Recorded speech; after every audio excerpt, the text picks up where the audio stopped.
بنی اور سچ بولنے کی طاقت ایک گھنے اور خوبصورت جنگل میں ایک چھوٹا سا پیارا خرگوش رہتا تھا جس کا نام تھا بوبو۔ وہ نہایت چست، خوش مزاج اور سب جانوروں کا دوست تھا، مگر اس کی ایک عادت تھی، وہ مشکل سے بچنے کے لیے کبھی کبھی جھوٹ بول دیتا تھا۔ ایک دن جنگل کے بڑے استاد آؤل نے اعلان کیا، کل ہم سب بچوں کا دوڑ کا مقابلہ رکھ رہے ہیں، جو جیتے گا اسے سچائی کا تاج دیا جائے گا۔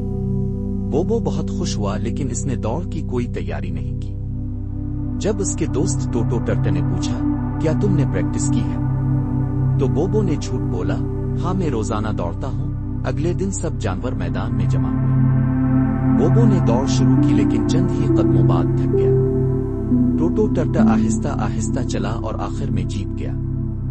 سب حیران ہو گئے کہ خرگوش کیسے ہار گیا۔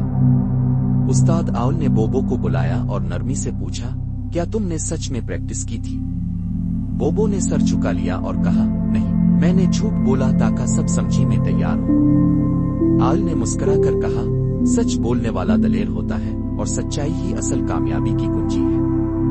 بوبو نے اپنی غلطی مانی، سب سے معافی مانگی اور اگلی دوڑ کے لیے محنت سے تیاری کی۔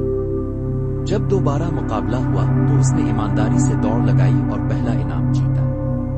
سب نے تالیاں بجائیں اور استاد آؤل نے اسے سچائی کا تاج پہنایا۔ سبق: سچ بولنا ہمیشہ فائدہ دیتا ہے اور جھوٹ وقتی بچاؤ ضرور کرتا ہے، مگر عزت اور کامیابی صرف سچائی سے ہی ملتی ہے۔ اگر آپ کو یہ ویڈیو پسند آئی ہو تو لائک ضرور کریں، دوستوں کے ساتھ شیئر کریں اور ہمارے چینل کو سبسکرائب کرنا مت بھولیں۔